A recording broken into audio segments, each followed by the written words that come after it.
Bismillahirrahmanirrahim. Assalamualaikum warahmatullahi wabarakatuh. Selamat sore waktu Riyadh, Saudi Arabia. Kembali Dusana siaran Dusana siar Sadonyo hadir ke ruang dengar Dusana yakni Mela, dan kembali mau tak eksklusif hadir di ruang Dusana, tentu saja di radio kesayangan kita, Radio Kebuminan. Radio Dusana Ranah dan Rantau bersama dalam satu kata.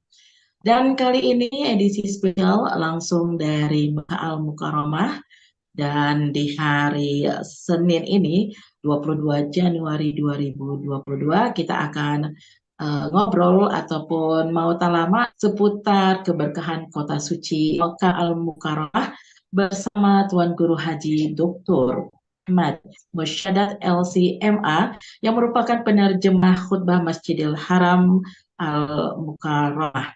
Dan pada saatnya nanti Dusana bisa berinteraksi, atau dari sekarang boleh silakan untuk bertanya, ya, memberikan komentar baik itu melalui WhatsApp grup dan juga YouTube channel kami, serta melakukan telepon interaktif di WhatsApp call di nomor +2 851068460.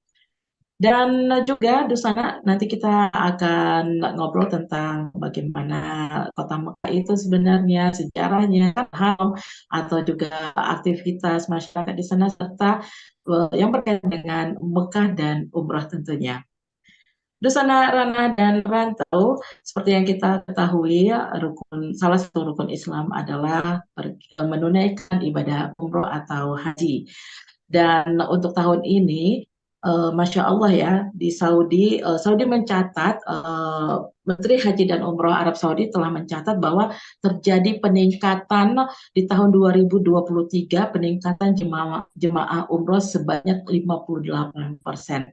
Dan tentu saja kita sama-sama tahu bahwa Mekah Al-Mukarramah merupakan tempat yang paling diminati, paling diinginkan, ya, Muslim di seluruh dunia, yaitu tadi untuk beribadah umroh, haji, dan pun bagi warga non Muslim malah sekarang menjadi tempat tujuan untuk mengetahui bagaimana sih Mekah itu. Dan alhamdulillah sudah hadir di studio kita narasumber kita sapa terlebih dahulu. Assalamualaikum warahmatullahi wabarakatuh, Syekh Ahmad Musyaddad. Waalaikumsalam warahmatullahi wabarakatuh. Iya, Masya Allah, Alhamdulillah, Barakallah Fik, Ustaz Syekh sudah hadir ya di Radio Kebuminang. Bagaimana kabarnya nih, Syekh? Alhamdulillah sehat, sehat. Alhamdulillah nih di Mekah, di Masjidil Haram kita baru selesai menunaikan sholat asar. Baru habis bubaran langsung masuk ke grup ini untuk bergabung dengan para pendengar dan penonton semua. Iya, Alhamdulillah. Jazakallah khairan, Syekh. Iya, Syekh. Ini Dusana Ranah dan tahu kalau Dusana melihat, menyaksikan dari YouTube channel ini, Syekhnya langsung dari ruang kerjanya ya, Syekh ya.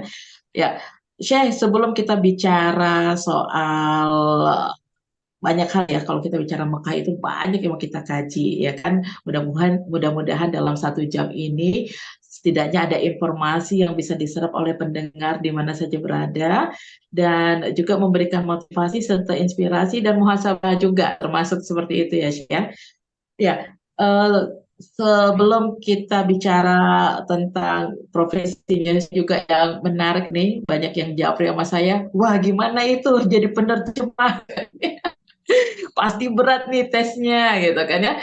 Tapi sebelum itu kita bicara sedikit nih, Syekh, tentang Mekah Al-Mukarramah, karena saya yakin di luar sana masih banyak saudara-saudara kita yang ya belum rezeki ya, belum rezekinya untuk bisa menginjakkan kota suci, dua kota suci di Arab Saudi, yakni Mekah Al-Mukarramah dan Madinah Munawwarah.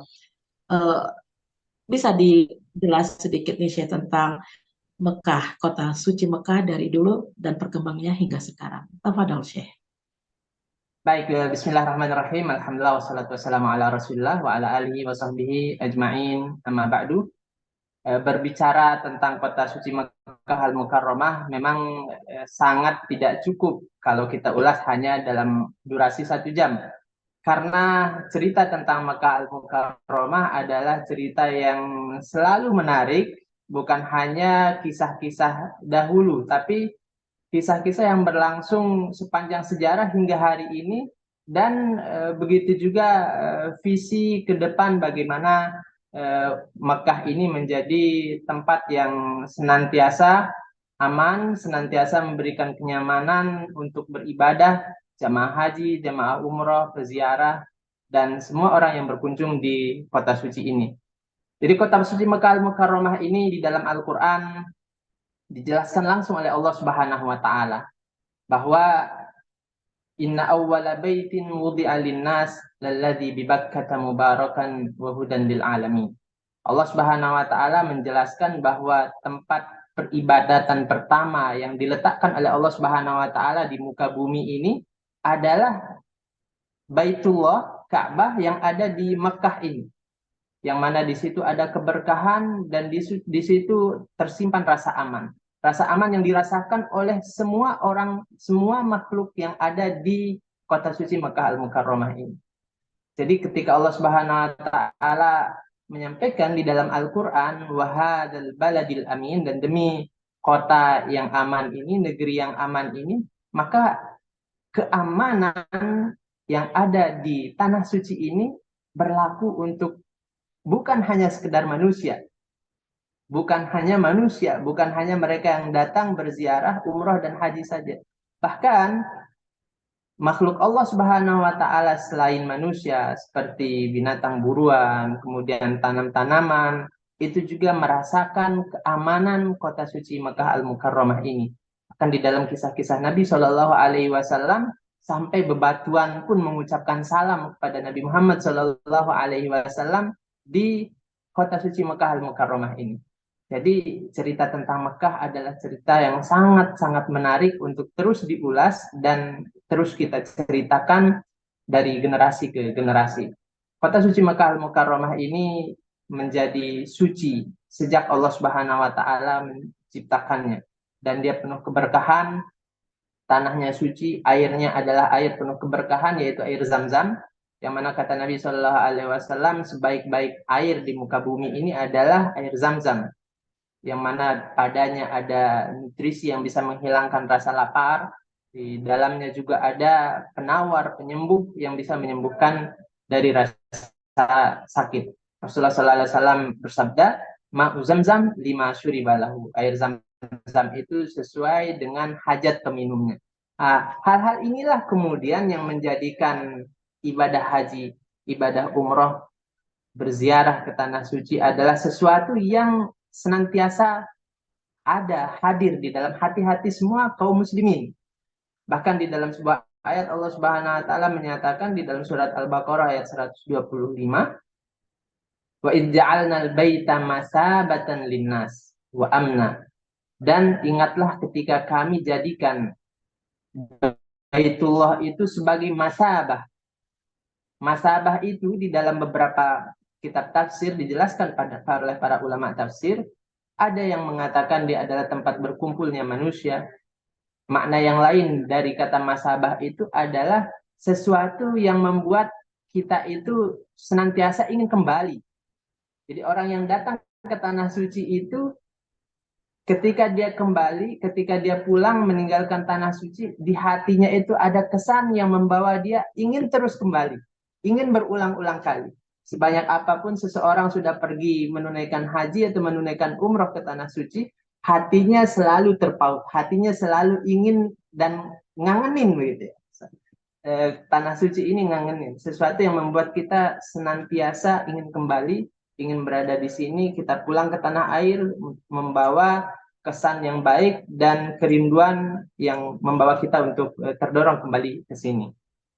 Semoga pendengar dan penonton semua Allah Subhanahu wa Ta'ala karuniakan untuk bisa hadir di tanah suci Makkah Al-Mukarramah bersama keluarga dalam rangka menunaikan ibadah umroh, ibadah haji, dan berziarah ke tempat-tempat suci di kota suci Makkah Al-Mukarramah dan Banidah Al-Munawwarah. Masya Allah, amin, Allahumma amin. Karena memang ada satu paradoks pemikiran juga nih, eh, Syekh. Ketika kita sering tadi kalau kita sering terpaut hati kita ke Baitullah itu kan karena ada kerinduan, ya kan ya. Terus kita jadinya termotivasi untuk berusaha mengumpulkan rezeki biar bisa kembali lagi. Namun satu sisi ada juga yang mengatakan eh, masih banyak saudara-saudaramu di sekitarmu nih yang memerlukan bantuanmu gitu kan ya. Itu seperti apa sebenarnya, Chef? Karena jujur saya pun di sini bahkan ada yang mengatakan kamu nggak perlu sering-sering gitu kan ya pergi umroh gitu kan ya. Tetapi kok saya malah dulunya tuh saya malah berazam tuh setiap bulan saya harus pergi umroh. Nah, sebenarnya niat dan melaksanakan ibadah umroh itu apakah ada batasannya gitu kan seperti itu atau ya ikuti aja jika kamu mampu ya kamu pergilah atau seperti apa sebaiknya itu. Oke. Jadi memang disinilah kita menemukan indahnya syariat kita ini. Syariat yang bagi mereka yang hanya mampunya satu kali untuk berhaji atau untuk berumroh, maka cukuplah satu kali haji dan umroh itu. Allah Subhanahu wa taala tidak memaksakan mereka untuk kemudian harus memaksa diri untuk berulang-ulang kali. Tapi bagi mereka yang berusaha lalu kemudian Allah Subhanahu wa taala mudahkan mereka untuk datang ke sini, maka pintu untuk datang umroh itu terbuka. Artinya syariat ini memberikan kita tuntunan, silahkan umroh berkali-kali, kapan Anda ingin, kapan Anda mau, tanpa harus membebankan diri Anda dengan sesuatu yang tidak Anda mampu. Artinya kalau selama masih mampu, selama memiliki kemudahan, silahkan datang. Dan itu insya Allah tidak akan berpengaruh pada hal-hal yang kita khawatirkan. Karena Allah Subhanahu wa taala ketika menjadikan satu syariat, maka Allah yang Maha Bijaksana itu tentunya sudah menyiapkan, menyediakan bagi kita pengganti dari apa yang kita infakkan untuk Allah Subhanahu wa taala. Seorang yang menginfakkan hartanya, mengeluarkan hartanya untuk pergi umroh dengan niat ikhlas, kemudian tunduk pada Allah Subhanahu wa taala, ingin mencapai sesuatu yang tidak bisa dia capai di tempat yang lain, ingin melakukan katakanlah charge begitu ya dari hiruk pikuk dan kesibukan sehari-hari, dia sisihkan dana yang dia miliki, harta yang dia miliki untuk umroh, lalu kemudian dia pulang dalam kondisi lebih bersemangat, maka Allah Subhanahu wa taala lebih mengetahui dari kita apa kebaikan-kebaikan yang telah dia sediakan untuk orang-orang yang datang ke rumahnya, ke Baitullah dalam rangka menunaikan umroh itu. Jadi selagi kita mampu silahkan, tanpa kemudian harus membenturkan itu dengan kewajiban-kewajiban yang lain seperti nafkah untuk keluarga atau tuntunan-tuntunan yang lain seperti sedekah dan peduli kepada fakir miskin. Fakir miskin, Masya Allah. Baik, Syekh. Selanjutnya nih Syekh, tadi kan keberkahan secara umum ya, bahwa memang Allah tuh sudah memang memberikan jaminan dan keberkahan yang begitu besar di dua kota ini. Dan bagaimana kehidupan masyarakat Makkah secara umum nih Syekh, baik dari lokalnya sendiri maupun para pendatangnya Syekh, selama Syekh berada di Mekah nih. Oh ya, ngomong-ngomong udah berapa lama nih Syekh mukim di Mekah nih Syekh? Alhamdulillah saya bersama keluarga, istri dan 5 orang anak berada di sini sudah hampir 9 tahun. Dimasuk 2004 ini Masya hampir Allah. 9 tahun. Dan alhamdulillah dari interaksi dengan masyarakat lokal, kemudian pendatang, kami merasakan bahwa Mekah ini adalah kota yang sebagaimana disebutkan oleh Allah Subhanahu wa taala, kota yang penuh dengan keberkahan, kota yang penuh dengan keamanan. Setidaknya kalau kita eh, bagi penduduk yang menghuni kota suci Mekah Al-Mukarramah ini, maka ada 3 kelompok masyarakat gitu. Yang pertama memang mereka yang asli Mekah, orang Arab yang asli Mekah yang eh, dari garis keturunan mereka adalah orang yang asli menduduki atau tinggal sejak lama, sejak dahulu di kota suci Mekah Al-Mukarramah ini. Tapi umumnya orang-orang lokal yang asli penduduk Makkah Al-Mukarramah hari ini tidak begitu banyak kita jumpai di sekitaran Masjidil Haram. Jadi permukiman orang-orang Arab Mm-mm. itu radius kira-kira 3 atau 4 atau lebih jauh dari itu, dari kota, dari pusat keramaian, dari Masjidil Haram. Karena radius 1 kilo atau 2 kilo itu kita akan menemukan banyak perhotelan yang digunakan oleh jamaah haji atau jamaah umroh untuk menginap ketika mereka berada di kota suci Makkah Al-Mukarramah. Sehingga penduduk asli itu kebanyakan bermukim tinggal di di wilayah-wilayah seperti Aziziyah yang jaraknya sekitar 4-5 kilo eh, dari Masjidil Haram, atau di daerah perumahan-perumahan baru yang dibangun di pinggiran kota suci Makkah Al-Mukarramah. Jadi kalau kita bayangkan dengan Jakarta di Indonesia, orang-orang Jakarta banyak yang mulai berpindah ke Bekasi misalkan, atau ke perbatasan antara Jakarta, Depok, Bogor, dan begitu juga penduduk asli Mekah yang tadinya mereka tinggal di sekitaran Masjidil Haram, karena kemudian perluasan area perhotelan dan lain sebagainya, mereka akhirnya tinggal di pinggir-pinggir kota Makkah Al-Mukarramah seperti di Sarai atau di Muljud dan lain sebagainya. Nah, kemudian yang kedua, Iya, ada. mereka Mhm. yang yang kedua mereka adalah yang orang bukan asli Makkah tapi lahir di Makkah. Uh, Baik itu orang-orang Yaman, orang Burma, orang Bangladesh, dan juga masyarakat kita, warga Indonesia yang orang tua mereka, kakek-kakek mereka sudah lama tinggal di kota suci Makkah Al-Mukarramah, dan anak-anak mereka pun lahir di kota suci Makkah Al-Mukarramah. Jadi mereka sampai saat ini masih tetap tinggal, dan umumnya kebanyakan mereka berbicara lebih fasih dengan bahasa Arab daripada dengan bahasa Indonesia. Yang ketiga adalah mereka yang datang ke kota suci Makkah Al-Mukarramah dalam rangka bekerja atau menuntut ilmu atau berziarah ke tanah suci Makkah Al-Mukarramah. Jadi penduduk Mekah itu kira-kira tiga kelompok ini yang kemudian beraktivitas sehari-hari, dan sebagaimana kita ketahui Mekah itu adalah kota yang 24 jam tidak pernah tidur begitu, tidak pernah mati, kota yang selalu tetap ramai. Arus jamaah yang datang, yang pulang dan lain sebagainya 24 jam selalu bisa kita saksikan di sekitaran Masjidil Haram. Iya, Syekh. Dan makanya juga tadi di awal yang saya katakan, Masya Allah ya, 2023 itu terjadi peningkatan 58% jamaah umroh dari mana saja, ya kan ya, belahan dunia, apalagi dari Indonesia. Dan hal wajar ya, kalau misalnya banyak pembangunan di sekitar haram itu ya, Syekh ya. Dan pihak kerajaan pun kan ingin memberikan pelayanan sebaik mungkin dan berusaha untuk memfasilitasi jamaah-jamaah tersebut sehingga nyaman untuk beribadah. Walaupun ya pasti saya tahu ada ya pro kontra pandangan ya seperti itu. Baik Syekh, ada juga ini saya yakin masih banyak dari kita juga yang masih bukan ragu ya, tapi belum paham sekali sebenarnya apa sih yang dimaksud dengan Al-Haram itu?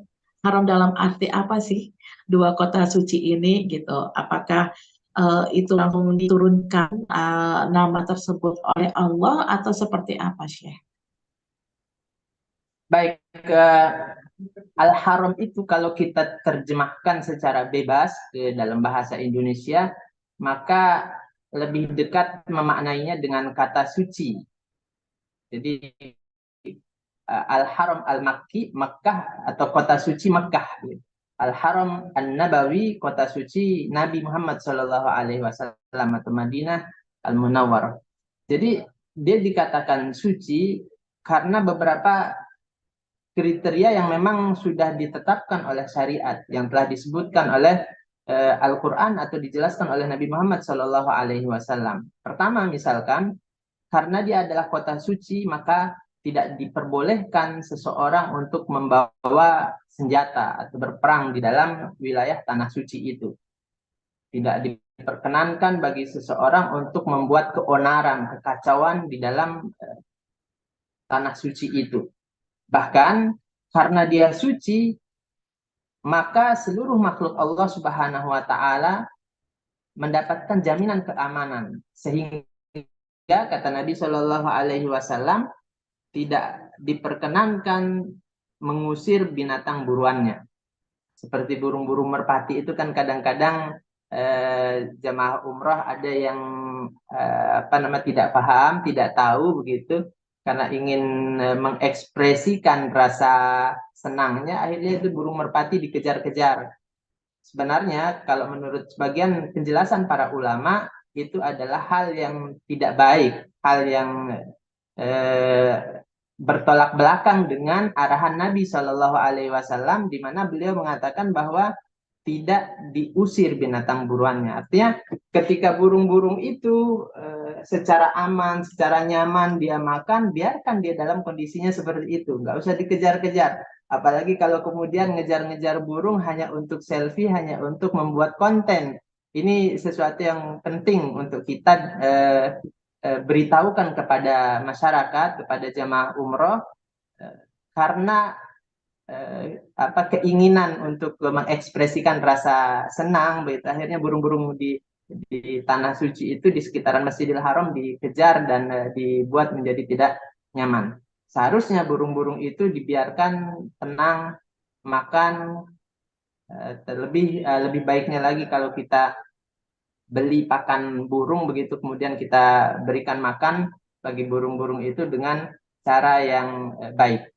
Begitu juga tanaman-tanaman di tanah suci. Kata Nabi Shallallahu Alaihi Wasallam, tanaman-tanamannya tidak boleh dicabut, tidak boleh diganggu, tidak boleh dipangkas. Bahkan barang temuan juga yang di dalam kajian fikih di tempat-tempat lain itu setelah sekian waktu bisa kemudian dimiliki, di tanah suci tidak. Barang temuan itu tidak boleh diambil kecuali untuk diumumkan. Dan dia kemudian diserahkan kalau di sekitaran Masjidil Haram ke satu lembaga khusus. Ada namanya lembaga yang khusus untuk menerima barang temuan, atau disitulah orang mencari barang yang hilang dari dia di sekitaran Masjidil Haram. Jadi itu kira-kira makna umum dari tanah suci itu. Selain dia mengandung keberkahan, ada konsekuensi-konsekuensi hukum yang nggak boleh dilanggar, nggak boleh membuat kekacauan, keonaran dalam bentuk apapun. Nah ini juga penting kemudian untuk kita jelaskan konsekuensi dari tidak membuat kacau itu adalah salah satunya tidak mengibarkan simbol-simbol tertentu. Mungkin beberapa waktu yang lalu banyak yang viral begitu, ada bendera kemudian dilarang, kemudian menjadi kasus. Memang itu adalah sesuatu yang umum, bukan hanya bendera tertentu. Semua bentuk simbol, semua bentuk hal-hal yang memiliki nilai politis itu diatur, ditertibkan begitu. Sebab seperti yang saya katakan tadi, Makkah ini adalah kota yang selalu menarik bagi kesan seseorang. Sehingga jangan sampai kemudian kalau itu tidak ditertibkan, kalau itu tidak diatur, semua orang kemudian mengibarkan simbolnya sendiri, mengibarkan benderanya. So, bayangkan kalau kemudian masa pemilu, masuk masa kampanye begitu, di Indonesia aja ada sekian partai, kemudian semua orang bawa bendera partainya sambil selfie, kemudian mengibarkannya saat umroh, saat tawaf, saat sa'i, belum lagi dari negara lain dan lain sebagainya, itu akan menimbulkan kekacauan. Nah, dari hal-hal yang kecil itu kemudian ditutup celah agar tidak kemudian ada simbol-simbol atau yel-yel tertentu yang membuat kekacauan dan keonaran di tanah suci. Intinya tanah suci itu adalah tanah yang penuh dengan keberkahan, tanah yang penuh dengan keamanan, yang mana amanat dari Allah Subhanahu wa taala kepada pengelola dua tanah suci, kepada pemerintah kemudian yang menaungi dua tanah suci adalah amanat yang besar yang sampai hari ini Masya Allah dijalankan dengan begitu baik dan begitu profesional. Iya, saya setuju sekali nih, Syekh, dan alhamdulillah Syekh juga sudah memberikan semacam apa ya, em, eh, informasi gitu kan ya. Karena banyak yang bertanya juga, kenapa sih dilarang kan gitu kan ya, menunjukkan ini, menunjukkan itu gitu kan ya. Bukan berarti kita tidak apa ya, tidak empati, tidak simpati terhadap sesuatu hal. Tetapi memang Saudi sendiri adalah negara kerajaan, bukan negara yang terdiri dari berbagai partai politik seperti itu ya Syekh ya. Dan juga supaya tidak memancing, ibaratnya kan gitu ya, memancing secara psikologi ataupun emosional, karena memang orang yang datang ke Mekah ataupun ke Madinah mereka hanya fokus untuk beribadah, seperti itu ya Syekh ya. Dan mudah-mudahan ini bisa dipahami oleh seluruh jamaah khususnya dari Indonesia. Karena bagaimanapun saya melihat sendiri itu ya Syekh, pelayanan yang diberikan dari kerajaan Saudi memang dimaksimalkan sekali untuk jamaah, ya kan? Hal-hal terkecil, dan bisa kita bayangkan sekian juta, ratus juta orang yang harus dilayani, itu pasti memerlukan effort yang besar, ya kan ya? Dan mudah-mudahan eh, Saudi bisa melaksanakan fungsi dengan baik, dan kita pun jamaah bisa menjalankan ibadah sesuai dengan tanggung jawab kita masing-masing juga. Baik, ini Syekh, sambil ada pertanyaan nggak apa-apa ya Syekh ya, Boleh. kita ngobrolnya. Ini ada pertanyaan masuk juga nih Syekh, dari Ibu Nani. Benar nggak Syekh, setiap Muslim di Islam kan ada rukun Islam, ya ini menunaikan ibadah umroh atau haji. Benar nggak ketika seorang Muslim itu, taruhlah dia wafat tapi belum sempat melaksanakan umroh atau haji, maka Islamnya tidak lengkap. Bagaimana pandangannya nih Syekh? Baik, Allah Subhanahu wa taala berfirman, la yukallifullahu nafsan illa wus'aha. Allah tidak membebani satu jiwa kecuali sesuatu yang dia mampu. Syahadat adalah satu yang sangat penting, yang paling utama di dalam agama kita. Semua orang yang masuk Islam ini harus mengucapkan kalimat syahadat itu, dua kalimat syahadat tersebut. Karena dia adalah pintu masuk kepada Islam. Lalu kemudian sholat. Sholat merupakan rukun Islam yang paling utama setelah syahadat itu. Bahkan dia adalah tiang dari agama kita. Seseorang yang tidak bisa sholat dengan sempurna dengan cara berdiri, maka tuntunan syariat kita memerintahkan dia untuk sholat dengan cara duduk. Tidak bisa duduk dengan cara berbaring dan seterusnya. Puasa juga demikian. Seseorang yang dalam kondisi sakit saat dia puasa, dia boleh tidak puasa, tapi nanti dia mengqadhanya, dia menggantinya dengan puasa di hari yang lain. Atau kalau dia memang betul-betul tidak mampu sama sekali karena dia sudah tua renta, maka puasa itu tidak lantas gugur sebagai suatu kewajiban, tapi dia diganti dengan fidyah. Zakat juga demikian. Bagi setiap orang yang memiliki harta dalam jumlah tertentu, maka dia wajib mengeluarkan dari apa yang dia miliki itu sebesar kadar yang sudah ditentukan oleh syariat. Yang tidak memiliki, maka dia tidak dibebankan untuk mengeluarkan zakat. Begitu juga haji. Haji adalah kewajiban dari Allah Subhanahu wa taala, liman istata'a ilaihi sabila. Bagi siapa yang mampu menjalankannya. Artinya bahwa kalau dia tidak mampu, maka kewajiban haji itu tidak berlaku bagi dia. Agamanya sempurna dengan 4 rukun Islam yang sudah dia laksanakan. Kalau dia sudah mengucapkan syahadatain, 2 kalimat syahadat, sholat dengan baik, kemudian puasa dengan baik, kemudian dia mengeluarkan zakat, tidak ada zakat harta, dia tetap mengeluarkan zakat fitrah di waktu dia setelah selesai menunaikan ibadah puasa, dia tidak haji, tetap kemudian dikatakan agamanya itu sempurna. Kalau memang dia tidak haji karena tidak mampu. kewajiban haji itu hanya berlaku bagi mereka yang mampu. Seseorang yang mampu secara fisik, seseorang yang mampu secara finansial, seseorang yang mampu secara kondisi, tidak ada halangan, rintangan, tidak ada perang, tidak ada sesuatu yang mengkhawatirkan dan menakutkan di tengah jalan, maka dia wajib untuk melakukan ibadah haji. Seseorang yang nggak mampu, maka tidak wajib dia berhaji. Insya Allah tetap sempurna keislamannya, sekalipun dia tidak berhaji karena dia memang tidak mampu. Iya, ini ada lanjutan pertanyaan juga. Kemudian, mana yang harus didahulukan ketika orang tuanya itu belum melaksanakan ibadah umroh, sudah sepuh, dan si anak berkecukupan ekonomi. Mana yang harus didahulukan pergi umrohnya nih, Ustaz, Pak Syekh? Kayaknya ini memang banyak terjadi di masyarakat kita. Apakah anak dulu atau dia mengumrohkan orang tuanya atau bagaimana nih Syekh? Karena ada yang mengatakan seharusnya orang tua itu wajib didahulukan umrohnya dibanding si anak. Bagaimana sebenarnya? Ya, di antara bentuk berbaktinya seorang anak kepada orang tua, maka dia menafkahi orang tuanya. Dan itu adalah sesuatu yang wajib kalau seorang bapak atau seorang ibu sudah tidak memiliki pekerjaan atau sudah tidak memiliki penghasilan, maka dia dinafkahi oleh anak-anaknya. Dan di antara bentuk ihsan seorang anak itu ketika dia mampu membahagiakan orang tuanya, ibunya atau ayahnya dengan memberangkatkan mereka ke Baitullah, baik itu untuk haji ataupun umroh.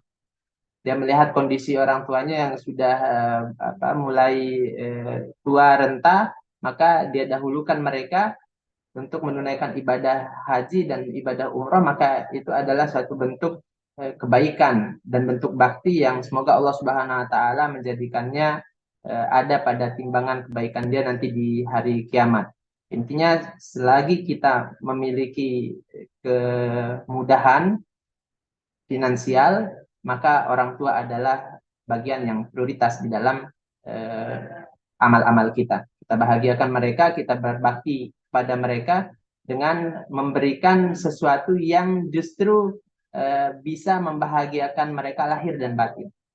Mereka akan lebih berbahagia untuk diberangkatkan umroh daripada diberikan fasilitas-fasilitas yang sifatnya duniawi. Saya kira demikian. Betul.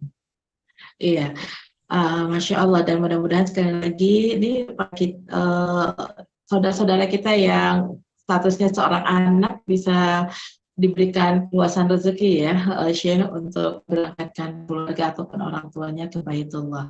Baik, Dusana Rana dan Ranto kembali jika ingin bertanya ataupun memberikan komentar, silakan untuk menelpon di interaktifnya kami di WhatsApp call di plus 62 851 0096 8460 atau di kolom YouTube channelnya kami ya. Sudah ada beberapa yang menanggapi. Ada AMM Gembong, alhamdulillah bisa jumpa dengan Syekh Ahmad Mursyada. Iya, Syekh tadi kan di awal saya memberitahukan ke para pendengar radio bahwa Syekh adalah aktivitasnya sebagai penerjemah khutbah di Masjidil Haram, ya kan ya. Nah, bisa cerita nggak bagaimana awalnya Syekh bisa menjadi penerjemah khutbah seperti itu dan tantangannya seperti apa? Karena kita tahu bahwa tidak hanya beribadah, khususnya orang Indonesia datang ke Mekah juga ingin cari ya kan keberkahan lain ya ini pekerjaan seperti itu Syekh atau untuk memperdalam ilmu agama bisa diceritakan Syekh. Baik, terkait dengan proyek terjemahan di Masjidil Haram, itu kira-kira diawali tahun 2014 yang lalu ya, sekitar 9 tahun yang lalu atau 10 tahun yang lalu ada program-program strategis dari kerajaan yang kemudian diturunkan ke otoritas pengelola Masjidil Haram dan Masjid Nabawi.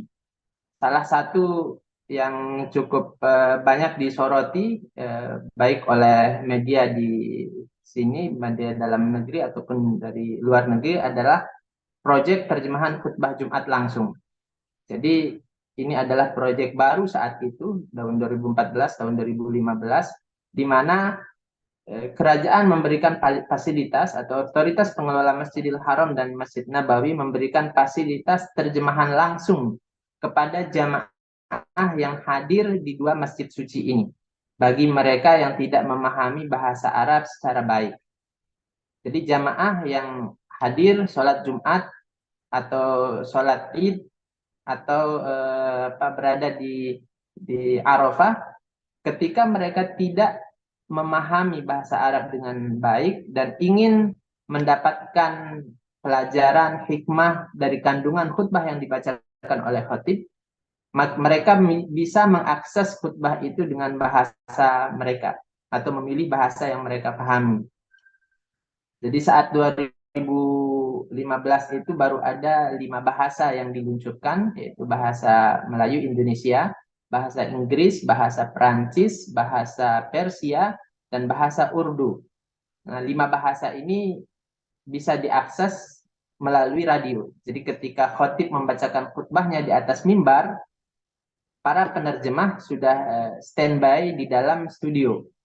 Di dalam studio yang ada di Masjidil Haram. Oh, Dahulu posisinya di pintu 79 di areal King Fahad, itu di areal Raja Fahad.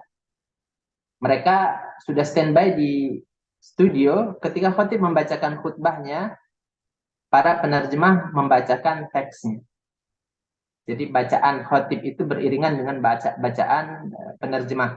Artinya penerjemah selain membaca teks, pada waktu yang bersamaan juga mendengarkan khutbah yang dibacakan oleh khotib. Sehingga antara bahasa Arab dan bahasa terjemahan itu berjalan beriringan. Bagaimana jamaah bisa mengakses itu? Jamaah bisa mengakses terjemahan itu dari radio dengan gelombang yang sudah ditentukan untuk masing-masing bahasa. Kita untuk bahasa Indonesia di channel 96,8 FM di Masjidil Haram, atau seiring dengan perkembangannya sekarang terjemahan itu sudah bisa didengarkan secara streaming melalui portal Manaratul Haramain. Jadi begitu kita masuk ke Google, misalkan kita tulis Manaratul Haramain pakai bahasa Latin atau bahasa Arab, Manaratul Haramain, maka akan muncul ikon terjemahan Masjidil Haram dan khutbah Masjidil Haram dan khutbah Masjid Nabawi. Bila kita sedang ada di Masjidil Haram atau bila kita ingin mendengarkan khutbah Masjidil Haram, kita tekan itu gambar Masjidil Haram, lalu akan muncul pilihan bahasa. Sekarang dari 5 bahasa sudah dikembangkan ke 10 bahasa dunia, masuk bahasa Turki, Cina, Rusia, Hausa, bahasa Afrika, dan bahasa Bangladesh. Kita pilih bahasa Melayu yang mencakup bahasa Indonesia, Malaysia, dan negara-negara tetangga. Lalu kemudian kita akan dituntun, diarahkan untuk masuk ke terjemahan bahasa Indonesia. Nah, begitu khotib mulai, penerjemah mulai. Sehingga yang kita dengar di saat itu adalah terjemahan bahasa kita sendiri. Begitu juga bahasa Inggris, bahasa Perancis, dan lain sebagainya. Mereka memiliki gelombang tersendiri dan memiliki link tersendiri. Jadi itu terkait dengan terjemahan yang ada di Masjidil Haram. Dan ini penting bagi segenap travel, pelayan tamu-tamu Allah, bagi tour leader, bagi para mutawif untuk mengetahui program-program yang terupdate di Masjidil Haram. Jangan sampai jamaah yang sudah katakanlah mengeluarkan biaya yang tidak sedikit karena mungkin travel atau mutawifnya tidak begitu update dengan informasi-informasi terkini di Masjidil Haram, sehingga fasilitas-fasilitas penting ini tidak diketahui oleh jamaah.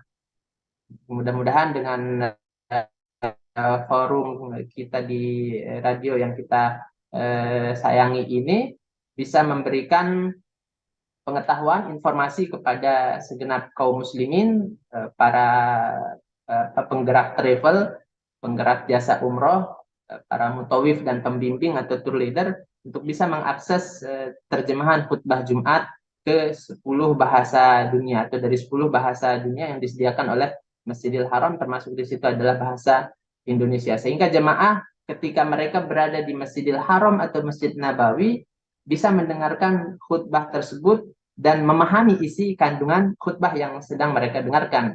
Ketika mereka pulang ke tanah air, Betul. setidaknya mereka bisa bercerita kepada keluarga, kepada anak-anak, kepada murid-murid, kepada handetolan, kepada kerabat bahwa kemarin di Masjidil Haram khutbahnya tentang ini, ulasannya seputar ini, khotib berdoa untuk ini dengan doa yang sangat baik dan seterusnya. Itu akan menimbulkan kesan yang sangat baik, sangat positif bagi jamaah ketika mereka mendapatkan informasi-informasi penting ini. Saya sendiri sudah 9 tahun berada menjalankan tugas sebagai penerjemah di Masjidil Haram, yang saat itu tahun 2014 ada seleksi di Jakarta saat ketika saya sedang menempuh studi S3 di Universitas Ibnu Khaldun di Bogor.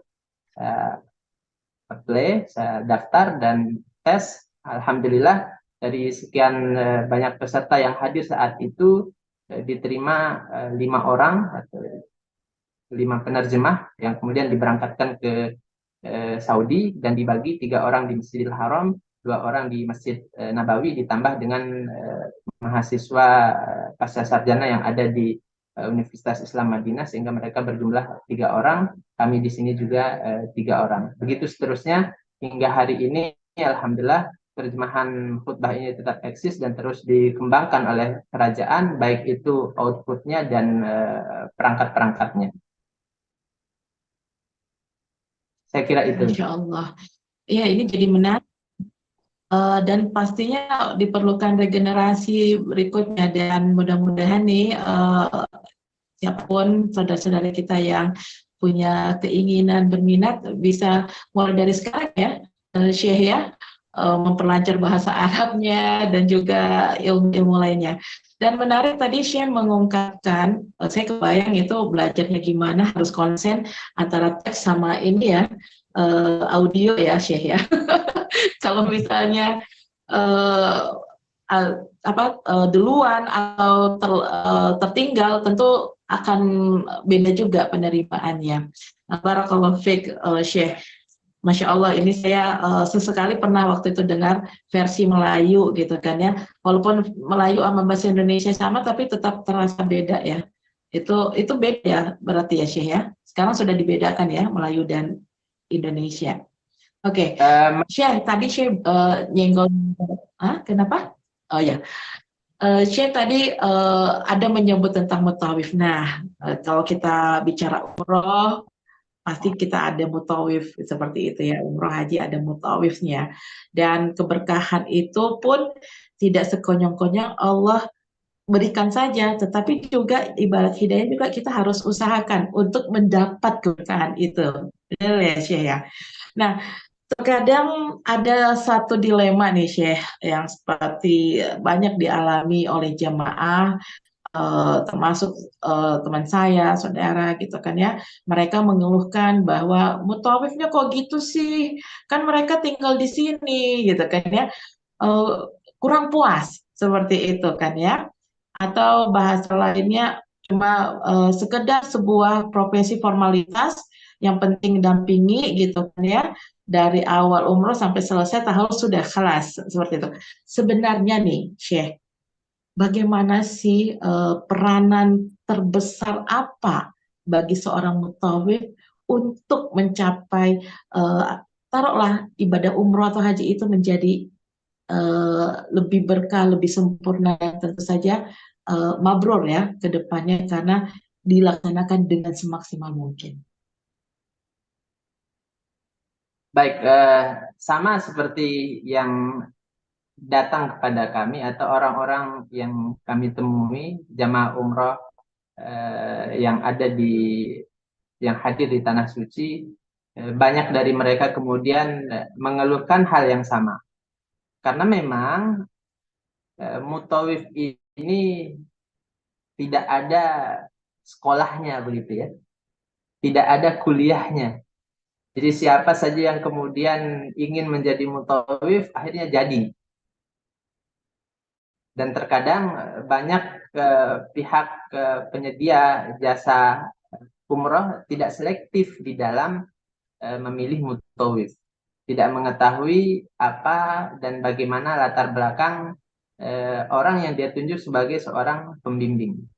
Nah, oleh sebab itu saya dan teman-teman membuat tim, lalu kemudian kita membuat namanya Sekolah Mutawif Indonesia. Setidaknya dengan program ini kita bisa membantu rekan-rekan yang memang sudah terjun di dunia kemutawifan atau yang ingin menjadi mutawif memiliki karakter pembelajar, menyiapkan diri terlebih dahulu sebelum mereka masuk lebih dalam membimbing dan melayani jamaah. Karena tugas-tugas kemutawifan ini merupakan tulang punggung dari ibadah umroh itu sendiri. Jamaah umroh datang hadir ke tanah suci dan mereka mengharapkan bisa dibimbing dengan baik, bisa mendapatkan pelayanan yang baik. Dan mutawif adalah orang yang ditunjuk sebagai pembimbing dan yang melayani jamaah selama mereka berada di tanah suci. Kalau kita melihat dari sejarah profesi mutawif ini, maka kita akan temukan beberapa catatan histori di dalam khazanah keilmuan sejarah kita, sejarah Islam, bahwa dahulu orang yang jadi mutawif itu bukan sembarang orang. Jadi di masa-masa katakanlah di abad ke-7 Hijriah, ketika raja-raja atau sultan-sultan yang datang dari luar Jazirah Arab, yang datang dari Turki dan lain sebagainya, datang berumroh, sementara mereka tidak mengetahui bagaimana seharusnya prosesi umroh itu. Atau dia membawa satu dari ulama negeri mereka, yang ulama itu sendiri juga tidak menguasai medan, tidak tahu secara teknis bagaimana berlakunya ibadah umroh itu dengan kondisi terkini dan lain sebagainya.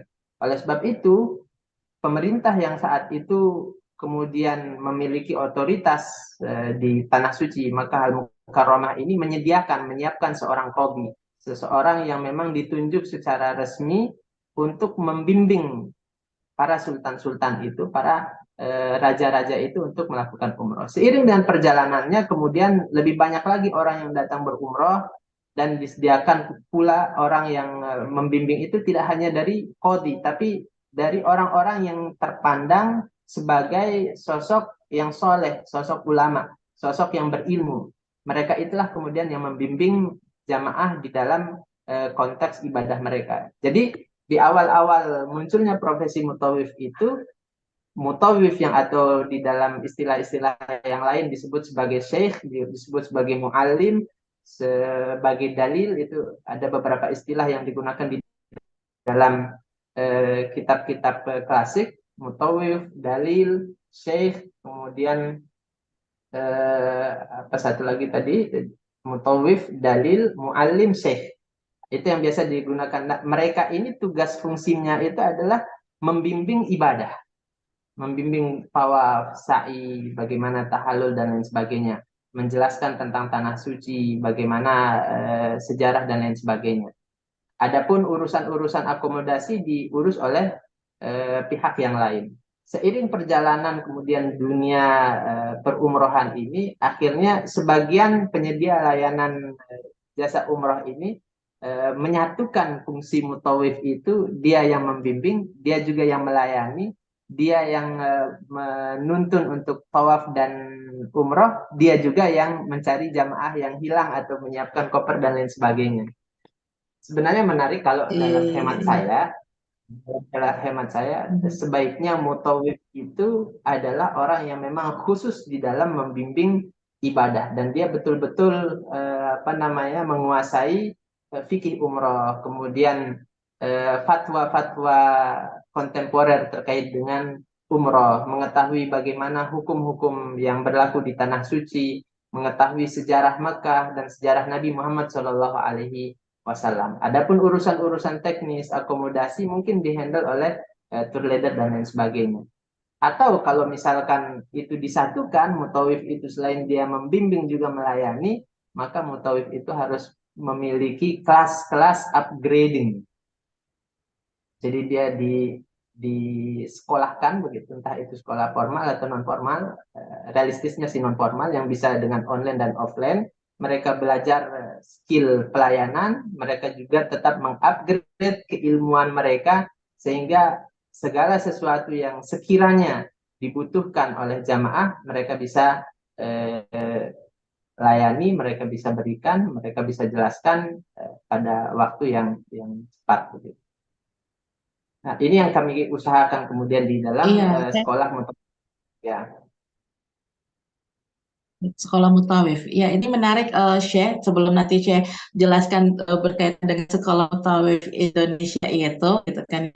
Karena memang sangat disayangkan profesi ini, sayang sekali ya tidak ada lembaga atau instansi resmi yang mengelolanya. Padahal ini merupakan poin penting juga karena jamaah yang beribadah yang datang ke sini juga berbagai macam latar belakangnya ya kan, ya Syekh ya, pengetahuannya.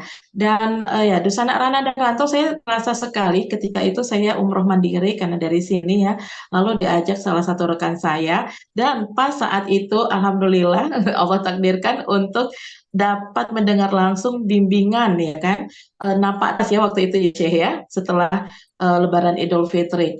Nah, saya di tur wisata waktu itu ya seputar Masjidil Haram yang apa tuh sih yang dekat hotelnya kerajaan itu ya. Nah, saya cerita sama teman. Nah, sekarang aja saya sudah lupa tuh namanya. Yang ingat anak saya. Allahu Akbar. Dan saya cerita sama teman saya gitu kan ya, yang tinggal di sini. Mereka pun tidak tahu gitu loh, Syekh. Dan itulah tadi ya, berarti mutawaf ini punya peranan yang penting, tidak hanya fokus memberikan edukasi, pemahaman tentang ibadah umroh haji itu, sehingga lebih mengena gitu kan ya, ketika melakukan ibadah, tetapi juga informasi yang berkaitan tentang sejarah-sejarah di sekitar Masjidil Haram. Karena sangat sayang sekali itu, Syekh. Dan mudah-mudahan ini bisa ini ya, oh Jabal Khandama tersirat dalam khazanah Makkah. Ya terima kasih. Ada yang membantu saya. Ya itu penting sekali dan memang harus disosialisasikan. Karena saya perhatikan dari beberapa teman, mereka tidak dapat ketika umroh itu hanya sebatas oh Jabal Nur yang beken-beken aja tuh Syekh. Ya kan ya, yang tren lah gitu kan ya.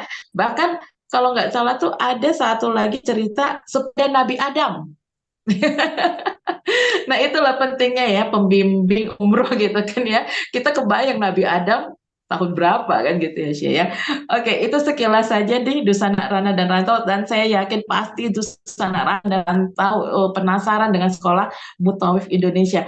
Boleh Syekh karena juga Syekh terbatas waktunya sekitar 5 menitan lagi ya Syekh ya karena juga mungkin persiapan untuk iftar atau buka puasa. Sebelum kita berakhir, nanti Syekh mohon berkenan untuk nutup dengan doa juga.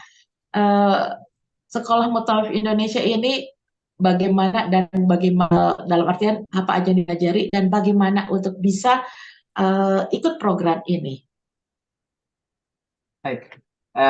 Sekolah Mutawif Indonesia ini kelanjutan dari program sebelumnya. Jadi sebelum Sekolah Mutawif Indonesia itu kami memiliki program namanya Khazanah Makkah. Khazanah Makkah ini salah satu kontennya adalah jejak sirah, tapak tilas di sekitaran Masjidil Haram dan di sekitaran kota suci Makkah Al-Mukarramah. Saya memandang bahwa keberadaan jamaah umroh, keberadaan jamaah haji di tanah suci Makkah Al-Mukarramah ini sangat sayang kalau tidak kemudian betul-betul diberikan sesuatu yang bisa mengedukasi mereka, mendekatkan mereka kepada Allah Subhanahu wa taala, membuat mereka lebih cinta kepada Nabi Shallallahu alaihi wasallam. Dan di sini adalah tempat yang paling utama untuk hal itu. Segala perangkatnya ada, ulama-ulamanya ada, tinggal kita tanya. Tempat-tempatnya masih ada, tinggal kita lihat, lalu kemudian kita ajak mentadaburi. Hal-hal yang terkait dengan Nabi Shallallahu Alaihi Wasallam masih tetap ada, tidak berpindah ke negeri yang lain. Dia tetap ada di sini, sekalipun sebagian bangunannya memang sudah tidak tampak. Nah, oleh sebab itu kemudian kami dari Khazanah Mekah itu ingin lebih mendekatkan waktu keberadaan jamaah umroh dan jamaah haji itu kepada sesuatu yang lebih edukatif.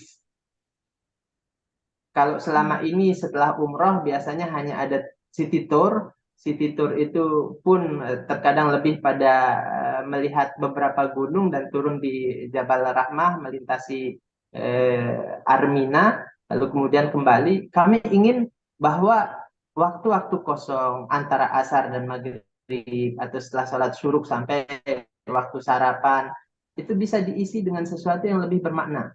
Sekedar jalan-jalan 30 menit, 1 jam di pelataran timur, itu akan mampu membuat satu pesan tertentu terhadap Nabi Muhammad Shallallahu Alaihi Wasallam. Dan kecintaan kepada Nabi Muhammad Shallallahu Alaihi Wasallam itu dapat ditumbuh kembangkan, disuburkan, disemai dengan tadi menceritakan tentang sosok beliau, keagungan akhlak beliau, dengan melekatkan cerita itu pada tempat-tempatnya langsung di TKP gitu.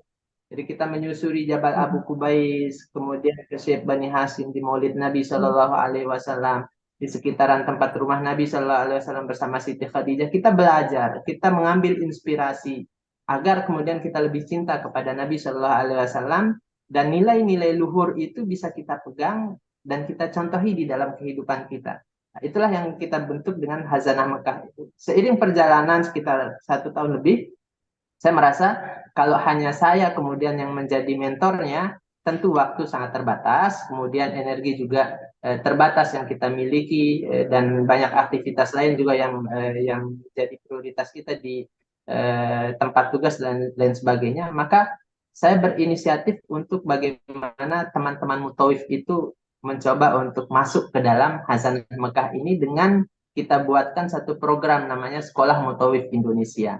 Nah, Sekolah Mutawif Indonesia ini diikuti oleh mereka yang memang ada di Mekah atau di Madinah.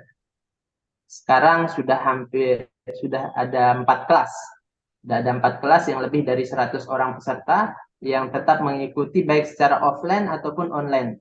Jadi ketika saya memiliki waktu luang untuk offline dan teman-teman juga sedang tidak dalam tugas, kita sepakati di tempat tertentu, kita buka majelis dan kita menjelaskan tentang hal-hal yang dibutuhkan oleh para mutawif di dalam bimbingan mereka kepada jamaah. Selebihnya kita banyak mengkaji baik sisi ilmiah, sisi pelayanan, sisi adab, data dan informasi yang dibutuhkan oleh jamaah dengan metode online dari grup-grup WhatsApp yang kami miliki. Setiap hari itu ada jadwal pelajaran tertentu. Hari ini misalkan pelajaran kita adalah fatwa-fatwa umroh kontemporer. Maka pagi hari saya coba posting satu masalah tertentu. Bagi yang memiliki jawabannya silahkan jawabannya, kemudian kita diskusikan. Nanti ketika ada materi atau di satu materi di satu hari di situ materinya adalah tentang kompetensi data dan informasi, kita akan suguhkan pada teman-teman mutawif informasi-informasi penting yang dibutuhkan oleh mutawif untuk disampaikan kepada jamaah. Seperti tadi ada program terjemahan, bagaimana tips cara untuk mengakses program terjemahan khutbah, kemudian larangan membentangkan simbol undang-undangnya, dan undang-undang yang lain, regulasi yang lain yang berlaku di kerajaan Saudi Arabia ini yang rentan bisa menjerat jamaah umroh ke kasus yang tidak kita inginkan. Itu yang terus kita upgrade, itu yang terus kita edukasi teman-teman mutawif, sehingga harapan besarnya kita memaknai makna tamu Allah itu. Jadi tamu Allah itu adalah frase, istilah yang datang langsung dari Allah Subhanahu wa taala melalui lisan Nabi Muhammad sallallahu alaihi wasallam. Al-hujjaj wal umrah, al-hujjaj wal umar wafdullah. Jamaah haji dan jamaah umrah itu adalah tamu-tamu Allah. Jadi tamu Allah itu, istilah tamu Allah itu bukan datang dari kamus kontemporer, bukan dibuat oleh seorang pakar di dalam ilmu tertentu, tidak, tapi langsung disebut oleh Rasulullah Shallallahu Alaihi Wasallam, yang itu merupakan wahyu. Al-Hujjaj wal Umar wafdullah. Jamaah haji dan jamaah umrah itu adalah tamu-tamu Allah. Sehingga kita memaknai bahwa memperlakukan tamu itu sejatinya adalah dengan membuat mereka puas, mereka nyaman, mereka merasa tenang, mereka merasakan satu kesan yang baik ketika berada di Baitullah. Dan itu tugas siapa? Yang pertama adalah travel, kemudian turunannya ada handling, kemudian ada mutawif, yang semuanya bekerja sama untuk menghadirkan kenyamanan bagi jamaah umroh. Kalau kita mampu memuliakan tamu-tamu Allah dengan baik, maka pasti kita harus yakin Allah Subhanahu wa Ta'ala akan memuliakan kita. Caranya adalah kita tetap belajar. Mutawif itu harus tetap belajar, harus memiliki karakter pembelajar, harus mengupgrade diri, harus senantiasa dalam posisi update terhadap perkembangan dan informasi terbaru sehingga bisa diakses oleh jamaah haji dan jamaah umroh. Kira-kira itu unik. Syekh, mohon maaf ini tapi rasanya cukup penting ini. Ada yang bertanya, kadang kalau melihat siaran langsung dari Masjidil Haram itu kadang posisi imamnya tuh suka nggak satu tempat, kadang di depan, kadang ada jika dilihat kayak sepertinya posisinya di belakang jamaah, itu kenapa ya Syekh? Dan juga pertanyaan, apakah itu bisa juga diterapkan di Indonesia dengan misalnya ya kondisinya seperti itu, atau bagaimana nih Syekh? Ada yang bertanya sedikit aja barangkali Syekh, biar tidak Jadi penasaran dan tidak perception. Ya, silakan Jadi Syekh. imam saat ini selalu berada di bawah tempat sound system. Artinya dia tidak langsung ada di hadapan Ka'bah seperti tahun-tahun sebelum Corona. Setelah pandemi itu praktis ruangan imam itu tetap di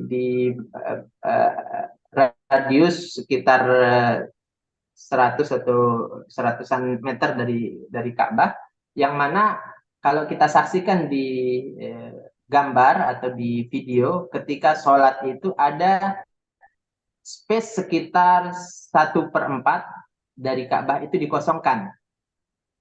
Nah, space 1/4 itu dikosongkan maksudnya agar imam tetap berada di posisi saf pertama. Artinya tidak ada orang yang ada di depan imam secara linear. Nah, jadi ketika imam posisinya di situ, imam tetap menjadi orang yang paling terdepan. Yang nanti menjadi kajiannya secara fikih, mana saf yang disebut dengan saf pertama ketika imam berada pada jarak yang relatif jauh dari Ka'bah. Sebagian para ulama mengatakan tetap yang namanya saf pertama adalah yang berada di belakang imam. Itu yang dihitung sebagai saf pertama.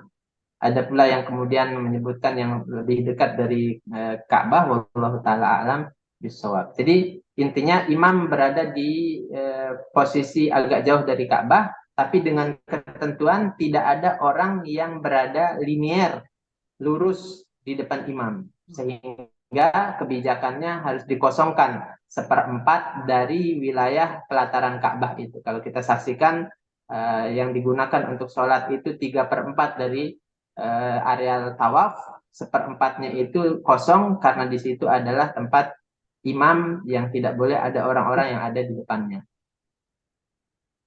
Oh, Masya Allah, Allah yubarik fik, Syekh Ahmad Musyadat. Syekh, kita harus berpisah untuk sementara ini, gitu kan ya, karena keterbatasan waktu Syekh juga dan aktivitasnya.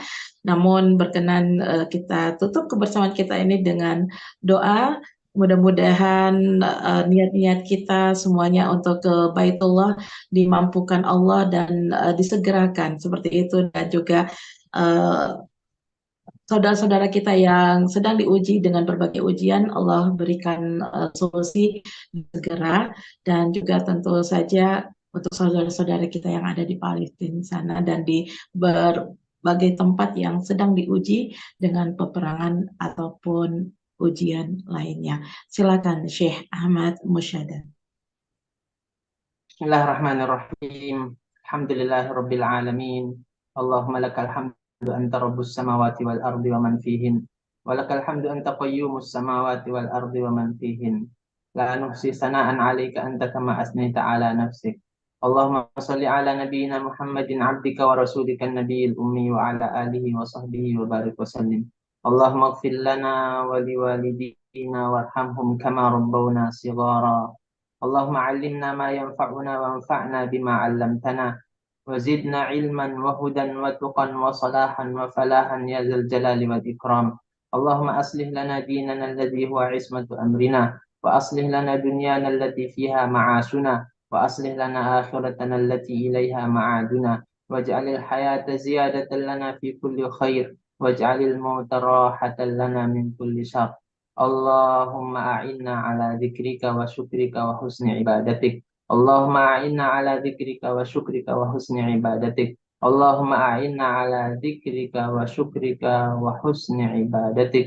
اللهم ارزقنا زيارة بيتك الحرام حجاجا ومعتمرين. اللهم ارزقنا زيارة بيتك الحرام ومدينة نبيك محمد صلى الله عليه وسلم. ربنا آتنا في الدنيا حسنة وفي الآخرة حسنة وقنا عذاب النار. وصلى اللهم على نبينا محمد وعلى آله وصحبه أجمعين والحمد لله رب العالمين. Alhamdulillahirrahmanirrahim. Allahumma amin. Jazakallah khairan, Dr. Ahmad, penerima khutbah dari Masjidil Haram Mekah Al-Mukarramah atas bincang-bincangnya, motivasinya, inspirasinya, dan juga mudah-mudahan ini menambah keingintahuan umat Muslim untuk senantiasa belajar lagi tentang agama Islam, terutama bagaimana untuk mencari keberkahan di kota Mekah ataupun Madinah melalui ibadah umroh dan haji. Sekali lagi, jazakallah khairan kasiron. Sukses selalu untuk Syekh beserta keluarga. Assalamualaikum warahmatullahi wabarakatuh. Assalamualaikum warahmatullahi wabarakatuh.